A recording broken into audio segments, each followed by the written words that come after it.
Je dirais simplement que globalement tout se passe bien, pratiquement comme on l'avait prévu en termes d'organisation, mis à part effectivement les difficultés qui sont en partie endogènes mais aussi exogènes concernant la disponibilité des billets, parce que c'était un problème global pour toutes les équipes, pour l'organisation, mais qui est en train d'être dépassé. Et à notre niveau aussi, on a pris les dispositions. On savait qu'on aurait des difficultés sur les deux premiers matchs. Je pense que pour le troisième match, comme pour les huitièmes et la suite, il y aura moins de soucis. Et pour le reste, l'équipe est bien logée. Le cadre de l'hôtel président est parfait pour nous. Nous veillons toujours à vraiment assurer un environnement calme, serein, concentré autour de l'équipe.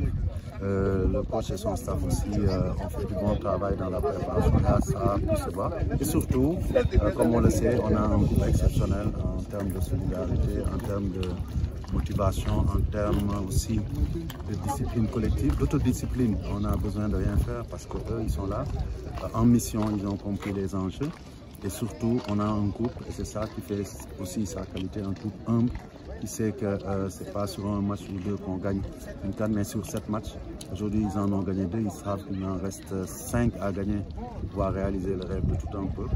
Donc, on va y travailler sereinement, avec détermination, certes, vous voyez comment ils jouent les matchs, avec solidarité, mais surtout, encore une fois, avec humilité, comme le coach l'a dit, comme les joueurs eux-mêmes l'ont dit. Et nous allons continuer dans cette dynamique sur le plan organisationnel pour qu'il n'y ait aucun couac.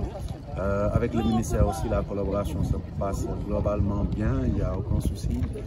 Les prises en charge sont bien faites, principalement par le ministère, mais aussi de temps à autre, quand il le faut, par la fédération.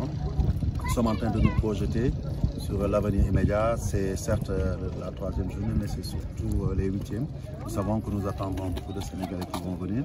Nous allons essayer de faire en sorte avec le ministère et l'ambassadeur de prendre tout cela en charge pour une très bonne organisation de nos équipes, afin qu'elles puissent venir pousser les Lions à la victoire pour les huitièmes, parce que nous passons dans la phase de match à élimination directe et c'est là où c'est le plus difficile. Mais je pense que nous serons au rendez-vous. Nous avons gagné en confiance, en expérience, mais aussi en talent et en fraîcheur avec cette jeunesse qui est en osmose avec l'expérience de nos anciens. Et c'est ça qui nous permet d'être confiants dans l'avenir. Écoutez, je pense qu'une équipe qui cherche à être performante, c'est pas malheureusement un musée que les gens viennent visiter tout le temps. Les joueurs eux-mêmes, on a cette chance-là, ce sont des joueurs qui sont très réservés, qui restent concentrés. Il fallait voir à l'hôtel président l'espace commun avec l'équipe du Cameroun, qui est bien entendu l'espace jardin et piscine, n'est pas fréquenté par les joueurs, mais aussi par aucun membre de la délégation. Moi-même président, vous ne me voyez pas dans les rues. Aujourd'hui, je suis là parce que j'étais venu à la messe en tant que catholique à la basilique Notre-Dame de la Paix de Yamoussoukro, aussi pour prier pour la victoire. Ça fait partie, nous sommes un pays de foi. Les musulmans sont allés à la mosquée vendredi.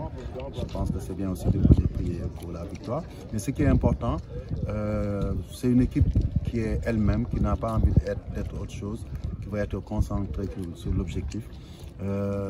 Nous savons que nous avons les capacités pour que tout se passe bien, qu'on gagne ce second trophée.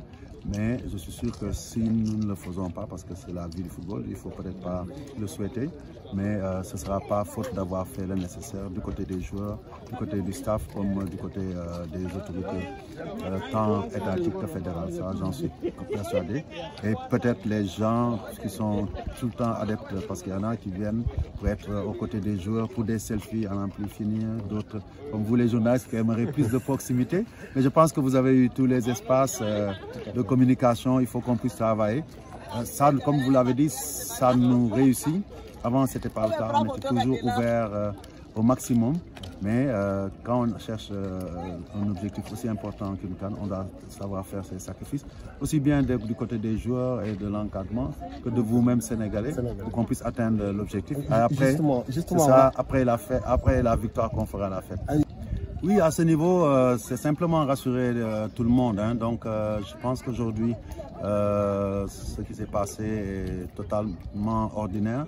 Le coach, bien avant d'ailleurs le match d'avant-hier, avait eu quelques gènes donc, au plan gastrique liés à une infection. Après les examens, on a su que c'était une infection bénigne, donc, mais d'origine, je pense, virale. Donc, comme ça arrive dans nos pays tropicaux, c'est des fois une mauvaise adaptation, avec aussi la fatigue du travail. Vous savez, le coach comme son équipe, ils ont travaillé à des heures impossibles pour préparer le premier match qui a été fixé à 14 h sous le soleil.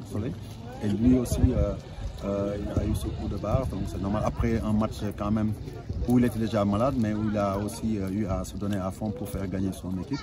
Et par mesure de précaution, les médecins de l'équipe ont demandé le soir à ce qu'il aille à l'hôpital pour faire ses examens parce qu'il fallait les faire le plus tôt possible parce qu'il y a un autre match qui vient. Ça a été fait quand ils sont allés là-bas, il faisait tard, ils ont dit qu'il vaut mieux le garder, lui faire des perfusions. Généralement, même dans les cas de grippe chez nous, ça se passe comme ça. Rien de plus.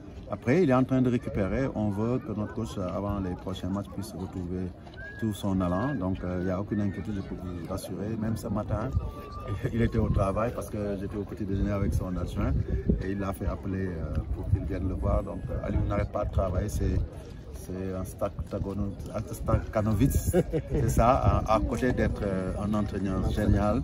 Donc, et aussi, je pense que les Sénégalais peuvent se rassurer. En tout cas, tous ceux qui pensent à lui peuvent se rassurer. Il est là, bien portant avec nous, mais il se préserve pour pouvoir repartir du bon pied sur les autres matchs à venir. Il y a le forfait de Simon qui est parti, il sera remplacé ou bien c'est toujours? Écoutez, à ce stade, tous les joueurs qui partiront ne seront plus remplacés parce que les règles sont claires dans ces tournois continentaux ou mondiaux. Vous pouvez changer jusqu'à 24 heures du premier match.